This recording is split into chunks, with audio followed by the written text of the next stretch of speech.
Assalamualaikum warahmatullahi wabarakatuh. Salam guru hebat.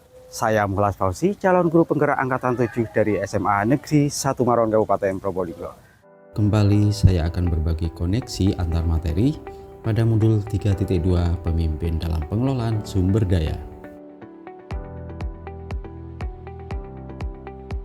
Adapun tujuan pembelajaran khusus pada kegiatan koneksi antar materi modul 3.2 adalah calon guru penggerak mampu menghubungkan materi modul ini dengan modul-modul yang didapatkan sebelumnya. Adapun kesimpulan tentang apa yang dimaksud dengan pemimpin pembelajaran dalam pengelolaan sumber daya dan bagaimana Anda bisa mengimplementasikannya di dalam kelas, sekolah, dan masyarakat di sekitar sekolah. Pemimpin pembelajaran dalam pengelolaan sumber daya merupakan suatu kesatuan yang saling berkesinambungan dalam pemanfaatan pada aset-aset sekolah yang dimiliki dan dikelola dengan baik oleh seorang pemimpin pembelajaran.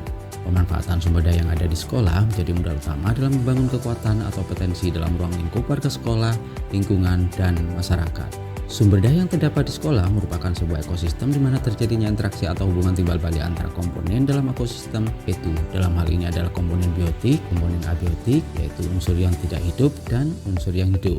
Faktor biotik dan abiotik saling berinteraksi satu sama lainnya sehingga mampu menciptakan hubungan yang selaras dan harmonis.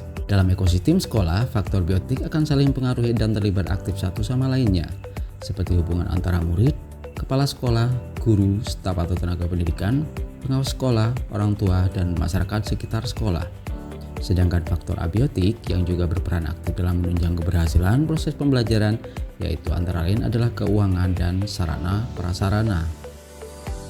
Melalui pemetaan kekuatan atau potensi sumber daya yang ada di sekolah, sebagai pemimpin pembelajaran harus dapat mengimplementasikan kekuatan tersebut melalui konsep 7 modal utama yang terdapat di sekolah, yaitu modal manusia, modal fisik, modal sosial, modal finansial, modal politik, modal lingkungan alam, modal agama dan budaya. Jika seorang pemimpin pembelajaran dapat memanfaatkan 7 modal utama menjadi sebuah kekuatan, maka hal tersebut dapat dimanfaatkan untuk kepentingan dan kemajuan sekolah. Dalam pemanfaatan 7 modal utama sebagai suatu kekuatan di sebuah sekolah, pemimpin pembelajaran juga harus dapat memanfaatkan pendekatan berpikir dalam pengelolaan aset.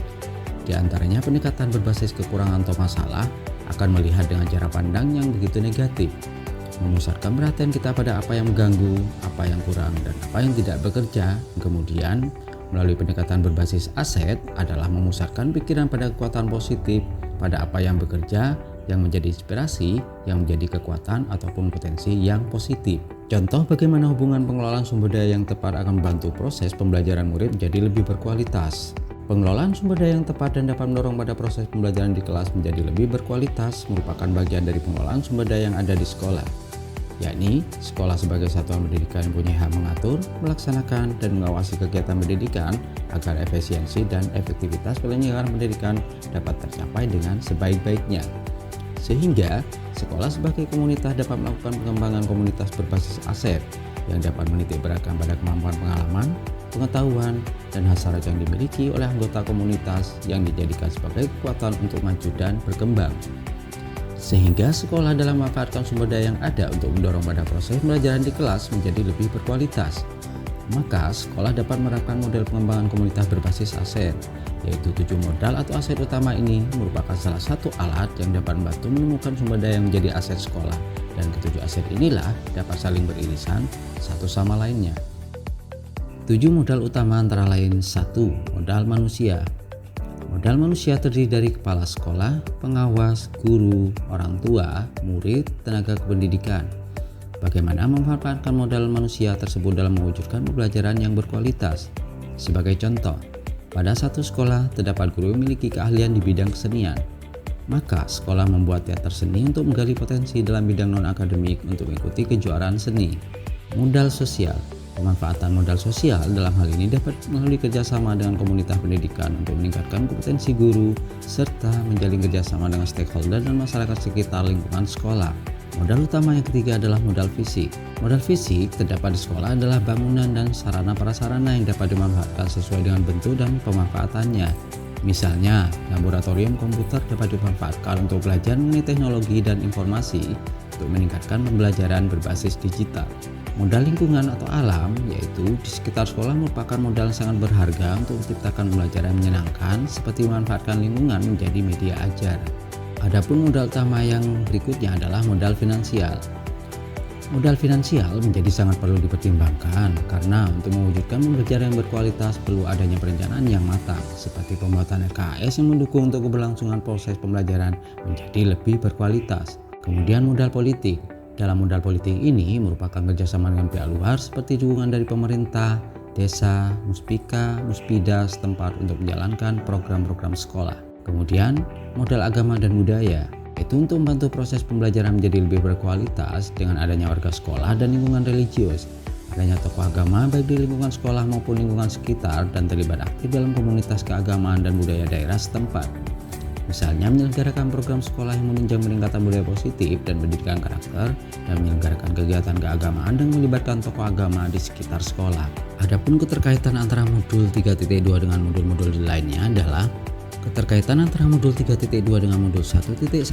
Ya, Dewan Terang melalui filosofinya yang mengungkapkan bahwa tujuan pendidikan merupakan kegiatan menuntut segala kekuatan kodrat pada anak-anak agar mereka mencapai keselamatan dan kebahagiaan yang setinggi-tingginya, baik sebagai manusia maupun anggota masyarakat. Sehingga guru sebagai pemimpin pembelajaran harus dapat melakukan proses pembelajaran yang menyenangkan dan berpihak pada murid sesuai dengan kodrat alam dan kodrat zamannya, karena murid bukanlah kertas kosong, namun setiap murid memiliki potensi yang berbeda-beda. Dan tugas kita lah sebagai guru bisa menuntun dan menebalkan potensi yang sudah mereka miliki. Keterkaitan antara modul 3.2 dengan modul 1.2 bahwa guru sebagai pendidik merupakan bagian dari 7 modal utama, yaitu sebagai modal manusia. Dalam hal ini, guru sebagai pemimpin belajar nilai dan peran yang sangat penting dalam proses belajar di kelasnya, hingga nilai-nilai mandiri, kolaboratif, reflektif, inovatif, dan berpihak pada murid harus dijadikan landasan dalam terciptanya pembelajaran yang sesuai dengan profil pelajar Pancasila. Dan guru juga harus dapat berperan dalam bangun sinergi di lingkungan sekolah sebagai pemimpin pelajaran, menggerakkan komunitas praktisi, menjadi coach bagi guru lain, mendorong kolaborasi antar guru, serta mewujudkan pembinaan murid dengan nilai dan peran guru secara aktif.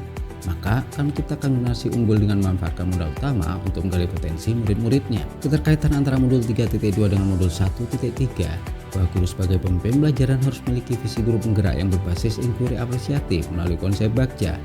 Pada konsep tersebut dapat juga digunakan sebagai pengelolaan sumber daya yang ada di sekolah.